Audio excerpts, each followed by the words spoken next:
আসসালামু আলাইকুম। SK with Abdullah চ্যানেলের ম্যানুয়াল টেস্টিং সিরিজের আরেকটি ভিডিওতে আপনাদের সবাইকে স্বাগতম। আজকের ভিডিওতে আমি আলোচনা করব এসডিএলসি। What is এসডিএলসি? এটার ফুল মিনিংটা হচ্ছে সফটওয়্যার ডেভেলপমেন্ট লাইফ সাইকেল। অর্থাৎ একটা সফটওয়্যার কোম্পানিতে সফটওয়্যার যে ডেভেলপ হয় এবং সেটা কীভাবে হয়, এটার যে লাইফ সাইকেলটা, এটা নিয়ে আমি আজকে আলোচনা করব। তো ভিডিওর শুরুতে আমি প্রথম বলে রাখি, যারা আমার চ্যানেল নতুন তারা অবশ্যই চ্যানেলটি সাবস্ক্রাইব করবে, এবং যারা অলরেডি আমার চ্যানেল সাবস্ক্রাইব করে আছেন তারা অবশ্যই ভিডিও লাইক, কমেন্টস এবং শেয়ার করবেন। আর আরেকটা বিষয় সেটা হচ্ছে যে আপনারা অনেকে যারা আমার চ্যানেলে অনেক আগে থেকে দেখে আসছেন তারা হয়তো বলতে পারেন যে এটা আসলে এর আগেও তো আলোচনা করা হয়েছে, আবার নতুন কেন? আসলে বিষয়টা হচ্ছে যে প্রথম দিকে যে ভিডিওগুলো ছিল সেগুলো হচ্ছে একদমই সাউন্ডের দিকে সমস্যা ছিল, বা ওরকম প্রেজেন্ট করতে পারিনি। তবে এখন আমি যে চিন্তা করেছি যে স্লাইড আকারে আপনার প্রত্যেকটা টপিকস আমি ভালো করে বুঝিয়ে দেবো, এই জন্য আর কি নতুন করে আমার এই সিরিজটা দেখা, এবং আপনারা অবশ্যই এই সিরিজটা আপনারা দেখতে পারেন বা ফলো করতে পারেন। তো এইচডিএলসি সফটওয়্যার ডেভেলপমেন্ট লাইফ সাইকেল যেটা আমরা বললাম, সেটার আসলে বিভিন্ন ধরনের পার্ট থাকে। সেই পার্টগুলো নিয়ে, অর্থাৎ একটা সফটওয়্যার কীভাবে ডেভেলপ করা হয় একদম কাস্টমার ইন থেকে শুরু করে হ্যান্ড ওভার পর্যন্ত যে ডিটেল সিস্টেমটা, এটাই হচ্ছে এইচডিএলসি। যদি আমি সারাংশ বলে থাকি, আপনারা অবশ্যই এখানে যে লেখাগুলো আছে লেখাগুলো দেখে নেবেন, এগুলো বিস্তারিত বলা আছে। তো পরের এখানে যেটা আছে detailed explanation of HDLC. What is HDLC? এটার আসলে কয়েকটা পার্ট। এখানে আমি যেটা বললাম যে কাস্টমার ইন থেকে শুরু করে একদম হ্যান্ড ওভার পর্যন্ত, অর্থাৎ এখানে যে দেওয়া আছে আপনার রিকোয়ারমেন্ট অ্যানালাইসিস, অর্থাৎ এখান থেকে শুরু করে তারপর ডিজাইনিং, কোডিং, তারপর টেস্টিং, ডিপ্লয়মেন্ট, মেইনটেনেন্স, এই প্রত্যেকটা আপনার এইচডিএলসির অন্তর্গত। তো আমি এখানে প্রত্যেকটা ফেজ নিয়ে আমি ডিটেল আলোচনা করছি। প্রত্যেকটা ফেজের বলতে এখানে কয়টা ফেজ? 7টা ফেজ। তো প্রথম ফেজ হচ্ছে রিকোয়ারমেন্ট ফেজ। রিকোয়ারমেন্ট ফেজ বলতে এখানে আপনার রিকোয়ারমেন্ট অ্যানালাইসিস, দেন অ্যানালাইসিস ফেজ, তার মানে এখানে ডিফাইনিং অ্যানালাইসিস ফেজ সেম। দেন ডিজাইন ফেজ, ডিজাইনিং। দেন ডেভেলপমেন্ট ফেজ এবং কোডিং ফেজ সেম। এদিকে টেস্টিং ফেজ, অলরেডি আমরা জানি এটা টেস্টিং ফেজ। আর এটা ডেভঅপস ফেজ বা ডেভেলপমেন্ট ফেজ, আর মেইনটেনেন্স। তো আমার এটার প্রিভিয়াস ভিডিওতে কিন্তু আলোচনা করা আছে যে কোন কোন রোল এমপ্লয়ারদের কোন কোন দায়িত্ব আছে, এটা নিয়ে কিন্তু আমার বিস্তারিত ওখানে আলোচনা করা আছে। তো প্রথম যে বিষয়টা সেটা হচ্ছে রিকোয়ারমেন্ট ফেজ। রিকোয়ারমেন্ট ফেজ বলতে এখানে যেটা বলা হয়েছে যে কাস্টমারের কাছ থেকে, অর্থাৎ ক্লায়েন্টের কাছ থেকে কী কী ধরনের রিকোয়ারমেন্ট আছে, বা তারা কী কী রিকোয়ারমেন্টগুলো দেবে, সেগুলো সব কিছু নিয়ে নেওয়া। এবং এই যে রিকোয়ারমেন্ট ফেজটা, এটা কিন্তু আসলে খুবই গুরুত্বপূর্ণ একটা ফেজ, এবং এই যে এইচডিএলসির ফেজগুলোর মধ্যে সর্বপ্রথম ফেজ এটা, এবং খুবই গুরুত্বপূর্ণ। কারণ কাস্টমার ইন থেকে যতগুলো রিকোয়ারমেন্ট আছে সেই রিকোয়ারমেন্টগুলো এখানে নিতে হয় আর কি। আচ্ছা, সেই রিকোয়ারমেন্ট অনুযায়ী এখানে কারা রোলটা অ্যাপ্লাই করতে পারে। আমি প্রিভিয়াস ভিডিওতে আলোচনা করেছি যে আসলে রিকোয়ারমেন্টস এখানে আপনি নিতে পারে, সিইও থাকতে পারে, সিটিও থাকতে পারে, অথবা এখানে প্রজেক্ট ম্যানেজার থাকতে পারে। ঊর্ধ্বতন কর্মকর্তা যারা আছেন তারা আপনার এই ফেজটা হ্যান্ডেল করেন। দেন অ্যানালাইসিস ফেজ। এটা কিন্তু আরেকটা গুরুত্বপূর্ণ পার্ট, যেটা সেকেন্ড পার্ট এইচডিএলসির। এখানে মূলত কী করা হয়, এখানে কাস্টমার যে রিকোয়ারমেন্টগুলো আছে সেটা অ্যানালাইসিস করে, দেন এটা কাস্টমার ইন থেকে এটা আবার অ্যাপ্রুভাল নিতে হয় যে আপনার যে রিকোয়ারমেন্টগুলো দিয়েছেন আমরা এইভাবে অ্যানালাইসিস করে এটা পেয়েছি, এবং এইভাবে আমরা কাজটা করব। এই ধরনের একটা অ্যানালাইসিস সেটা কাস্টমারের কাছে দিয়ে, দেন তাদের সাথে বসে এটা অ্যাপ্রুভাল নিতে হয়। এখানে এসআরএস আছে, বিআরএস আছে, এগুলো আপনার ডিটেল পড়ে নেবেন।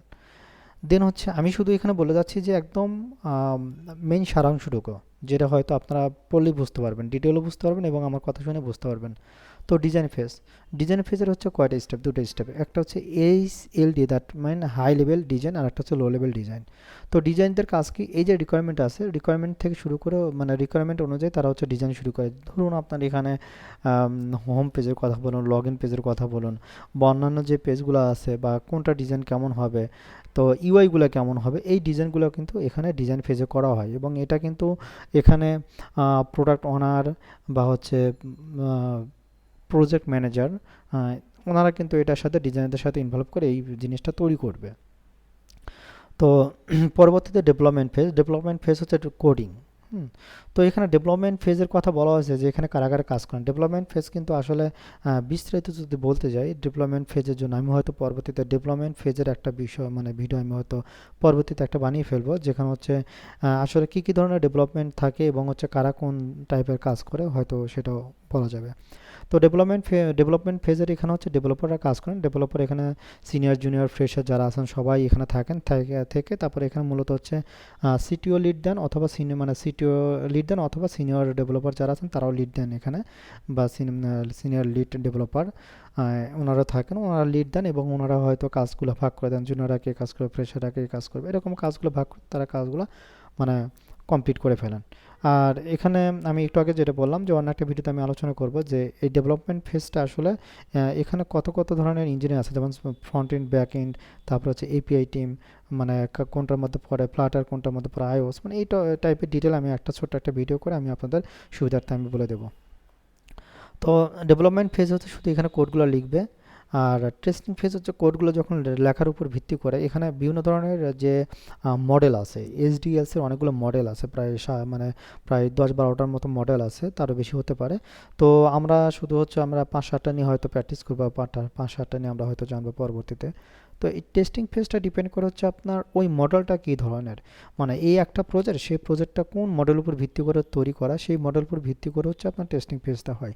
কত কত দেখা যাচ্ছে যে একটা ইউআই কমপ্লিট হয়ে গেছে, সেটারই আবার টেস্টিং শুরু, আবার কত কত দেখা যাচ্ছে যে পুরো প্রজেক্টটা মানে শেষ, দেন হচ্ছে টেস্টিংটা শুরু। আবার কত কত জায়গায় হচ্ছে যে একটা নির্দিষ্ট পর্যন্ত, যে মানে তারা এই ফেজটা শেষ করে তারপর হচ্ছে এই ফেজটা শেষ, অথবা অথবা পাশাপাশি, এগুলো ডিপেন্ড করে হচ্ছে যে আপনার মডেল উপর ভিত্তি করে। পরবর্তীতে development and maintenance phase. Deployment এবং মেইনটেনেন্স ফেজ এটা মূলত হচ্ছে ডেভঅপস টিমের মানে অন্তর্ভুক্ত, তারা হচ্ছে এই কাজটা করে থাকেন।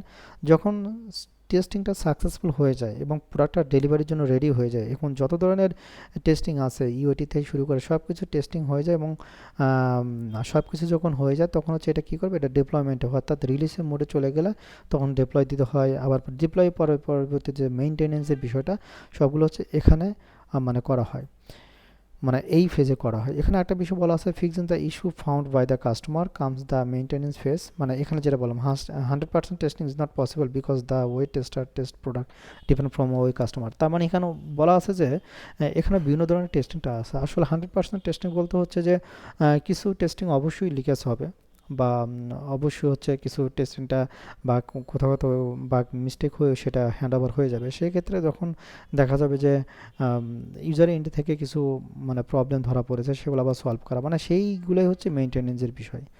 তো প্রিয় ভিউয়ার্স, ভিডিওটি দেখার জন্য সবাইকে আসলে অনেক ধন্যবাদ। আর আমি আবার যদি একটু রিপিট করি, সেখানে আমরা বললাম কি যে কয়টা ফেজ, এখানে আমরা 7টা ফেজের কথা বললাম: requirement phase, analysis phase, design phase, development phase, testing phase, development phase এবং মেইনটেনেন্স ফেজ।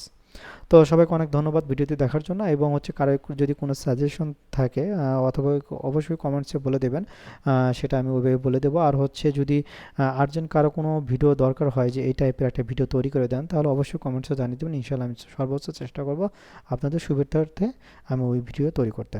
ধন্যবাদ সবাইকে। আসসালামু আলাইকুম।